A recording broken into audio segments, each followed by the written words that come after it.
सवाल है, लो क्या है? जवाब है, लो एक है। सवाल है, हम यहाँ क्यों इकट्ठा हुए हैं? जवाब है, हम यहाँ हमारे अनंत रचयिता का ध्यान एवं उनसे प्रार्थना करने के लिए इकट्ठा हुए हैं। अब हम और हमारे गैलेक्टिक कन्फेडरेशन के सभी भाई बहन, मास्टर हीलर रेश, गार्जियन एंजल्स, काउंसिल मेंबर्स और पूरे ब्रह्मांड में जितने भी दिव्य सभ्यताएं हैं जो उस एक अनंत रचयिता के प्रेम और रोशनी में अपनी सेवाएं प्रदान करते हैं, उन सबको हम आज इस मेडिटेशन में शामिल होने के लिए निवेदन करते हैं और उन सबका आह्वान करते हैं। आज हम सब मिलकर जितने भी लोग आज मेडिटेशन कर रहे हैं उनको, उनके परिवार को और सभी सदस्यों को और वो सभी परिजनों को जिन्हें वो प्रोटेक्ट करना चाहते हैं, उन सबको हम अनंत रचयिता के प्रेम और रोशनी से शुद्ध करते हैं और उस सभी लोगों के आसपास और उनके घरों के आसपास उस अनंत रचयिता के प्रेम और रोशनी का एक बहुत बड़ा सुरक्षा घेरा बनाते हैं, जिसमें किसी भी प्रकार के विचार या व्यक्ति जो सिर्फ खुद की सेवा में कार्यरत हो, उन सभी व्यक्ति या विचारों को इस घेरे में आने से बिल्कुल प्रतिबंधित करते हैं, क्योंकि लो एक है।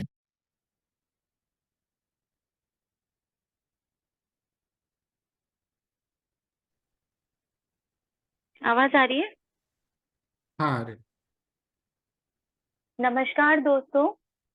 लॉ ऑफ वन यानी कि एक का कानून या कह लीजिए एक का ज्ञान या कह लीजिए एक के तरीके, यह इसका 49वां सत्र है जो कि अप्रैल 27, 1981 को रिकॉर्ड किया गया था। दोहराया जाता है कि इस किताब द्वारा दी गई सभी जानकारियां आप जान भी सकते हैं, मान भी सकते हैं, नजरअंदाज भी कर सकते हैं और सिरे से नकार भी सकते हैं, क्योंकि यह आपकी फ्री विल है जो अनंत रचयिता द्वारा आपको दी गई है। हम शुरू करते हैं सत्र। रा कहते हैं, हम रा हैं, हम आपका स्वागत एक अनंत रचयिता के प्रेम और रोशनी में करते हैं। अब हम संवाद करते हैं। डॉन, क्या आप कृपया हमें सबसे पहले कालरा की स्थिति के बारे में बता सकते हैं? डॉन सवाल करते हैं। रा कहते हैं, ये वैसा ही है जैसा कि हमने पहले बताया था। डॉन कहते हैं, धन्यवाद। मेरे पास पहले जिम का एक सवाल है। वह कहते हैं, पिछले 9 सालों से मैं जैसे ही सुबह उठता हूँ उसके ठीक पहले पूर्व चेतना की स्थिति में मुझे मेरे माथे में दिमाग के आगे के हिस्से फ्रंटल लोब में कुछ अनुभव होता है।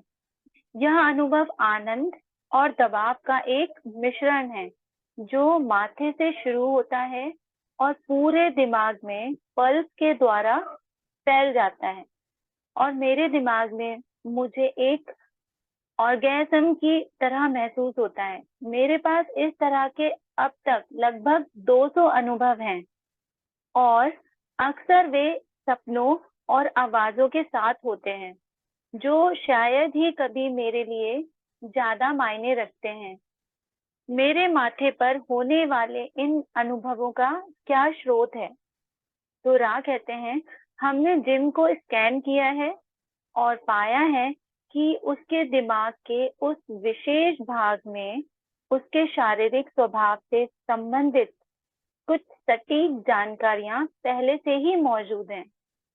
जिस अनुभव का आपने वर्णन किया है और जिनने अनुभव किया है वो उस तरह के शुद्ध होने की प्रक्रिया है जिसका अनुभव ध्यान के प्रयासों द्वारा प्रवेश द्वार या इंडिगो किरण के खुलने से होता है।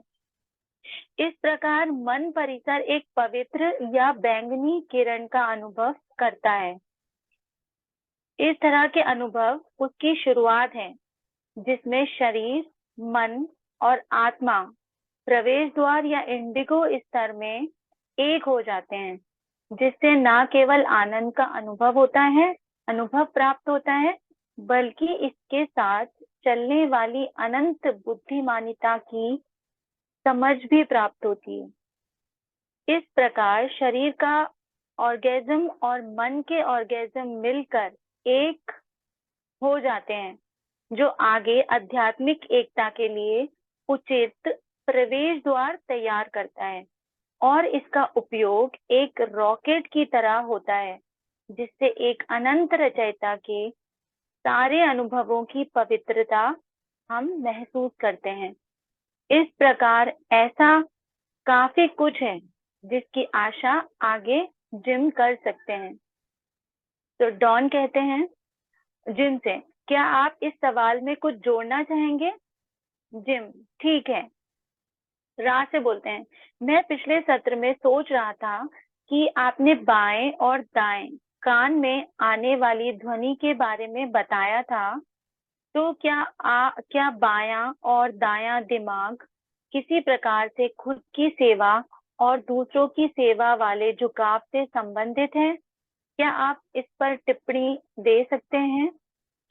रा जवाब देते हैं, हम इस पर टिप्पणी कर सकते हैं। डॉन, ठीक है, कृपया क्या आप आगे बढ़ेंगे और इस पर टिप्पणी करेंगे? रा, आपके भौतिक दिमाग के हिस्से यानी भाग का उपयोग कमजोर विद्युत ऊर्जा की तरह होता है। यदि झुकाव ध्रुवीकरण पर विचार किया जाता है, तो एक इकाई ऐसा भी हो सकता है जो सहज रूप से इंट्यूशन से और जिज्ञासा इम्पल्सिस से निर्णय लेता है, और उसी के बनस्पत एक इकाई ऐसी भी होती है जो कि तर्क के द्वारा सोच समझकर निर्णय लेती है। इन हिस्सों या भागों का उपयोग दोनों तरह के झुकाव में यानी कि खुद की सेवा और दूसरों की सेवा के रूप में किया जा सकता है। ऐसा प्रतीत हो सकता है कि वो दिमाग जो तर्क के द्वारा यह सोच समझकर निर्णय लेता है, उसका झुकाव नेगेटिव हो सकता है, क्योंकि हमारी समझ से यदि हम संक्षेप में कहें तो वो काफी ऑर्डर में रहते हैं और नाप तोल करते हैं, इसलिए नेगेटिव होते हैं। हालांकि यही क्षमता जहां एब्स्ट्रैक्ट आइडिया विचारों की संरचना की जाती है और अनुभव किए जाने वाले डेटा का तोलमोल होता है, इसका उपयोग तेजी से पॉजिटिव झुकाव के लिए भी किया जा सकता है। यह कहा जा सकता है कि जिन इकाइयों में तर्क या नापतोल करने की प्रबल क्षमताएं होती हैं, उन्हें ध्रुवीकरण में कुछ अधिक काम करना होता है। इस सहज ज्ञान यानी कि इंट्यूशन का इस्तेमाल बुद्धि को जानकारियां देने का होता है। आपकी माया में सहज ज्ञान काफी अनियंत्रित, बेलगाम होता है, और सहज ज्ञान से उत्पन्न दृष्टिकोण की अनियमितता के कारण एक इकाई का अधिक से अधिक ध्रुवीकरण नहीं हो पाता है, यानी कि ये इकाइयों के झुकाव को बनने से रोकती हैं। जैसा कि आप देख सकते हैं, इन दो प्रकार के दिमाग की संरचना को संतुलित करने की आवश्यकता है, ताकि अनुभवों के माध्यम द्वारा असल जोड़ से झुकाव बने और रोशनी प्राप्त हो। क्योंकि सहज ज्ञान के महत्व को जाने बगैर केवल तर्क द्वारा इसका रचनात्मक पहलू, जो कि रोशनी प्राप्त करने में सहायता करता है, इसके कारण दब सकता है। दाएं और बाएं और पॉजिटिव और नेगेटिव के बीच एक समानता है। आपके शरीर को घेरने वाली ऊर्जा के जाल में कुछ जटिल ध्रुवीकरण होते हैं। सिर और ऊपरी कंधे के बाएं हिस्से को आमतौर पर एक नेगेटिव झुकाव के रूप में देखा जाता है, जबकि दायां पॉजिटिव झुकाव का होता है। यदि हम चुंबकीय रूप से कहें तो यही उन ध्वनि का कारण है जिसका मतलब आपने पूछा था। तो डॉन पूछते हैं, क्या आप सामान्य रूप से पॉजिटिव और नेगेटिव चुंबकीय ध्रुवीकरण पर विस्तार से बता सकते हैं, और यह कैसे व्यक्तियों और ग्रहों आदि पर लागू होता है? मुझे लगता है कि यहाँ एक संबंध है, लेकिन मैं इस बारे में निश्चित नहीं हूँ। यहाँ कहते हैं, यह सही है कि आपके जैसी प्रकृति की इकाइयों और ग्रह के ऊर्जा क्षेत्र के बीच एक संबंध है, क्योंकि इसकी सभी सामग्री चुंबकीय क्षेत्र के सक्रिय तनाव के माध्यम से बनती है। बल की रेखाओं को दोनों मामलों में घुसे हुए बालों के आपस में घुसे हुए चक्करों यानी स्पाइरल्स की तरह, जैसे कि डीएनए होता है, से देखा जा सकता है। इस प्रकार पॉजिटिव और नेगेटिव घूमकर और आपस में गुंथकर लिपटकर व्यक्तियों और ग्रह के ऊर्जा क्षेत्रों में ज्योमेट्रिक संबंध बनाते हैं। नेगेटिव ध्रुव दक्षिणी ध्रुव या निचला ध्रुव है। नेगेटिव ध्रुव दक्षिणी ध्रुव या निचला ध्रुव है। उत्तर या उत्तरी ध्रुव पॉजिटिव है। ये कुंडलीदार ऊर्जाएं आड़ा तिरछा होकर जहां एक दूसरे को काटते हैं, वहां प्रथम, द्वितीय और तृतीय ऊर्जा केंद्र बनते हैं। आप शारीरिक, मानसिक और आध्यात्मिक शरीर के प्रथम ऊर्जा केंद्रों के बारे में तो जानते ही हैं। पॉजिटिव और नेगेटिव झुकाव के केंद्र जहां जहां एक दूसरे को काटते हैं, वहां द्वितीय पॉइंट होते हैं, जो आपके कई चक्रों के आसपास घूमते हैं। पीली किरण केंद्रों को द्वितीय ऊर्जा केंद्रों के रूप में देखा जाता है। वो कोहनी, घुटने और शरीर को घेरे हुए भौतिक वाहनों से थोड़ी सी दूरी पर सूक्ष्म शरीर में इकाई के नाभि क्षेत्र के उन बिंदुओं पर जहां एक हीरे की आकृति बनती है, यानी कि नाभि के चारों तरफ के भाग में देखे जा सकते हैं। संक्षेप में ये हमारे कोहनी, घुटने और नाभि के आसपास के क्षेत्रों में पाए जाते हैं। कोई भी इन द्वितीय केंद्रों के हर ऊर्जा केंद्रों की जांच कर सकता है। आपके कुछ लोग इन ऊर्जा केंद्रों के साथ काम करते हैं और आप इसे एक्यूपंक्चर कहते हैं। हालांकि यह ध्यान दिया जाना चाहिए कि ऊर्जा केंद्रों के सटीक स्थान में अक्सर अनियमितता होती है, जिसकी वजह से इस अभ्यास की वैज्ञानिक सटीकता सवालों के घेरे में रहती है। जैसे कि अधिकतम वैज्ञानिक सटीकता को ढूंढने के प्रयास करते हैं, वो यह समझने में विफल रहते हैं कि प्रत्येक रचना के अनोखे गुण होते हैं। सब लोग अलग अलग होते हैं। यदि इन ऊर्जा क्षेत्र के सबसे महत्वपूर्ण सिद्धांतों के बारे में समझना है, तो आप कल्पना करें कि निचला या नेगेटिव ध्रुव ब्रह्मांड से यूनिवर्सल ऊर्जा को अपने अंदर खींचता है। वहां से वो ऊर्जा ऊपर की ओर चलती है और अंदर से नीचे की ओर चलने वाली पॉजिटिव कुंडलीदार ऊर्जा के साथ मिलती है और प्रतिक्रिया करती है। किसी भी इकाई के चक्रों की गतिविधि के स्तर को मापने के लिए उन स्थान या चक्रों को देखा जाता है जहां ये दक्षिणी ध्रुव की बाहरी ऊर्जा आंतरिक कुंडलीदार पॉजिटिव ऊर्जा से मिलते हैं। जैसे जैसे एक इकाई अधिक ध्रुवीकृत होती जाती है, यह स्थान ऊपर की ओर बढ़ता जाता है। इस घटना को आपके लोगों ने कुंडलिनी कहा है। हालांकि इसे ब्रह्मांड की ऊर्जा और अंदर की कंपनता की समझदारी के मिलने के स्थान के रूप में समझना बेहतर है।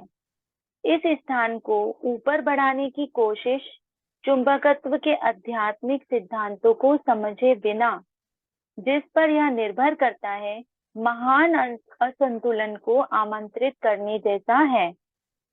डॉन कौन सी प्रक्रिया सही तरीके से जागरण करने या कुंडलिनी को सही ढंग से जगाने के लिए सुझाई गई है और इसका क्या महत्व है। रा कहते हैं, आपके लोगों द्वारा ऐसा विचार करना उचित माना जाता है कि कुंडलिनी कुछ सांप के जैसे है, जो कुंडली के आकार की है और जिसे ऊपर की ओर बुलाया या चढ़ाया जाता है। आप जब इसे ढूंढते हैं तब आप इसी को पाने का प्रयास करते हैं। जैसा कि हमने कहा है, इस तरह से सोचना और इस लक्ष्य का पीछा करना आपकी बहुत बड़ी गलतफहमी है। हमें सामान्य रूप से देना चाहिए और पूछना चाहिए कि आप इस वास्तविक घटना को समझें कि यह वास्तव में जो हम साझा करते हैं उससे कहीं कम उपयोगी है। हालांकि जैसा कि प्रत्येक इकाई विभिन्न है, आपके संभावित संपादन के लिए संचार करते समय सामान्यताएं बहुत कुछ हैं। हमारे पास दो प्रकार की ऊर्जा होती है। हम प्रयास कर रहे हैं बताने का कि किसी भी व्यक्ति को, फिर वो इस अष्टक ऑक्टेव के किसी भी वास्तविक संस्थाओं में मौजूद हो, उसको ऊपर की ओर से आने वाली आंतरिक और नीचे की ओर से बाहरी प्रकृति से आने वाली ऊर्जाओं के मिलन स्थल को स्थानांतरित करके ऊर्जा केंद्रों के साथ साथ मिलाना होता है। विवेकपूर्ण विधि से इस तक पहुंचने की दो विधियां हैं। पहली, अपने आप के साथ बैठकर स्वयं के भीतर उन अनुभवों को देखना जो दक्षिणी ध्रुव के माध्यम से आकर्षित होते हैं। प्रत्येक अनुभव को व्यक्ति के भीतर देखने, अनुभव करने, संतुलित करने, स्वीकार करने और बैठाने की आवश्यकता होती है। जैसे जैसे इकाई की आत्म स्वीकृति इन माध्यमों की ओर जागरूकता बढ़ती है, इन अनुभवों के आरामदायक बैठने का स्थान नई सच्ची रंग वाली इकाई तक पहुंच जाएगा। अनुभव चाहे कुछ भी हो, लाल किरण में विराजमान हो जाएगा और उसकी जरूरत की सामग्री आदि के रूप में अपना लिया जाएगा। प्रत्येक अनुभव को जरूरत के संदर्भ में समझते हुए और क्रमिक रूप से आगे बढ़ने वाले मन, शरीर, आत्मा परिसर के रूप से समझा जाएगा। फिर व्यक्तिगत पहचान के संदर्भ में, फिर सामाजिक संबंधों के संदर्भ में, फिर सार्वभौमिक यूनिवर्सल प्रेम के संबंध में, फिर अनुभव के संदर्भ में मुक्त संचार हो सकता है और फिर अनुभव को सार्वभौमिक ऊर्जा से कैसे जोड़ा जा सकता है और अंत में प्रत्येक अनुभव की पवित्र प्रकृति के संदर्भ में समझा जा सकता है। इस बीच रचयिता तुम्हारे भीतर ही है। उत्तरी ध्रुव में मुकुट पहले से ही सिर पर है और इकाई संभावित रूप से एक देवता है। यह ऊर्जा ध्यान और चिंतन के माध्यम से स्वयं की और रचयिता की विनम्र और भरोसेमंद स्वीकृति द्वारा अस्तित्व में लाई जाती है। जहाँ ये ऊर्जाएं मिलती हैं, वहीं सर्प अपनी ऊंचाई हासिल कर लेता है। जब यह अनकॉइल्ड ऊर्जा सार्वभौमिक या यूनिवर्सल प्रेम और उज्जवल होने के करीब पहुंचती है, तो इकाई एक ऐसी स्थिति में होती है जिससे इकाई की कटाई निकट आ जाती है। डॉन पूछते हैं, क्या आप हमें ध्यान का कोई बेहतर तरीका बता सकते हैं?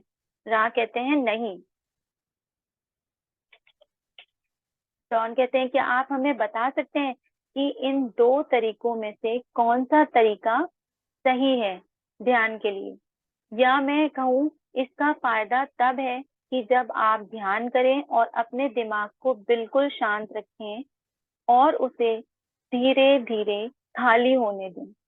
या जब आप ध्यान करें तो किसी एक चीज पर अपना पूरा ध्यान लगा करें पूरा ध्यान लगा दें कि आपका दिमाग बिल्कुल खाली हो जाए। यह इस सत्र का आखिरी सवाल होगा। इन 2 प्रकार के ध्यान में से दोनों एक विशेष कारण से उपयोगी हैं। पहला ध्यान, जिसमें मन की सफाई, मानसिक गड़बड़ी को खाली करना शामिल है, जो आपके लोगों के बीच मन की जटिल गतिविधि की विशेषता है। यह उन लोगों के लिए प्रभावशाली है जिनका लक्ष्य एक आधार के रूप में एक आंतरिक मौन प्राप्त करता है और इस मन की शांति में निर्माता को सुनना है। यह एक उपयोगी और सहायक उपकरण है और चिंतन या प्रार्थना के अलावा अब तक का सबसे उपयोगी प्रकार का ध्यान है। जिस प्रकार के ध्यान को विजुअलाइजेशन कहा जा सकता है, इसका लक्ष्य वह नहीं है जो ध्यान में निहित है। विजुअलाइजेशन निपुण का उपकरण है। जो लोग दृश्य छवियों को ध्यान में रखना सीखते हैं, वे एक आंतरिक केंद्रित शक्ति विकसित करते हैं जो बोरियत और असुविधा को पार कर सकती है। जब यह क्षमता एक निपुण में सघन हो जाती है, तो निपुण तब बाहरी क्रिया के बिना चेतना में ध्रुवीकरण कर सकता है, जो कि ग्रहों की चेतना को प्रभावित कर सकता है। आपके यहाँ सफेद जादूगर के अस्तित्व का यही कारण है। केवल वे लोग जो ग्रहों की कंपनता की प्रगति को आगे बढ़ाने की इच्छा रखते हैं, वे विजुअलाइजेशन को विशेष रूप से संतोषजनक प्रकार का ध्यान पाएंगे। चिंतन या एक प्रेरक छवि या पाठ की ध्यानपूर्ण स्थिति में विचार आपके लोगों के बीच भी अत्यंत उपयोगी है और इच्छा शक्ति कहलाने वाली प्रार्थना भी एक संभावित सहायक प्रकृति की है। वास्तव में यह एक सहायक गतिविधि है या नहीं, यह पूरी तरह से प्रार्थना करने वाले के इरादों और उद्देश्यों पर निर्भर करता है। क्या हम पूछ सकते हैं कि क्या इस समय कोई छोटा सवाल है? डॉन कहते हैं, मैं सिर्फ यह पूछूंगा कि क्या ऐसा कुछ है जो कार्ला को अधिक आरामदायक बनाने या संपर्क में सुधार करने के लिए किया जा सकता है? और क्या अभी भी हर हफ्ते 2 सत्र करना ठीक है? तो रा कहते हैं, हम अनुरोध करते हैं कि आप कार्ला की गर्दन को सहारा देने के लिए रखी गई वस्तु को ध्यान से रखें, क्योंकि इसमें अक्सर लापरवाही होती है। आप कर्तव्यनिष्ठ हैं और आपने सभी चीजें सही जगह पर व्यवस्थित रखी हैं। सत्रों का समय भी सही है। हालांकि हमें आपकी प्रशंसा करनी चाहिए कि आपने अपने समूह में हो रही थकान पर गौर किया है और तब तक काम करने से परहेज किया जब तक कि सभी एक साथ प्रेम से, सद्भावना से और महत्वपूर्ण ऊर्जा में एक जैसे ना हो जाएं। यह सबसे अधिक सहायक और रहेगा। हम राह हैं। हम आपको, हमारे दोस्तों को एक अनंत रचयिता के प्रेम और रोशनी में छोड़ते हैं। इसलिए एक अनंत रचयिता की शक्ति और शांति में आनंदित होते हुए आगे बढ़ें। आदरणीय मेरे दोस्तों, आदरणीय वस्तु। Thank you Namrata ji. Thank you. बहुत बढ़िया।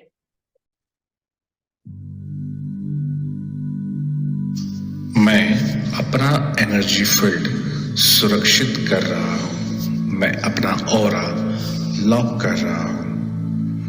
मेरे शरीर, दिमाग, आत्मा और मेरा पूरा एनर्जी फील्ड अनंत रचयिता के असीम दिव्य प्रेम और रोशनी में हमेशा के लिए सुरक्षित है।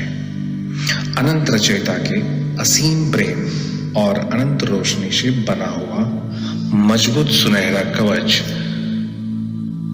जिसमें अनंत ब्रह्मांडों की शक्तियां समाहित है, ऐसा कवच मैंने धारण कर लिया है। ये सुनहरे सुरक्षा कवच के माध्यम से मेरे घर के तमाम सदस्य और मेरा घर संपूर्ण रूप से सुरक्षित है।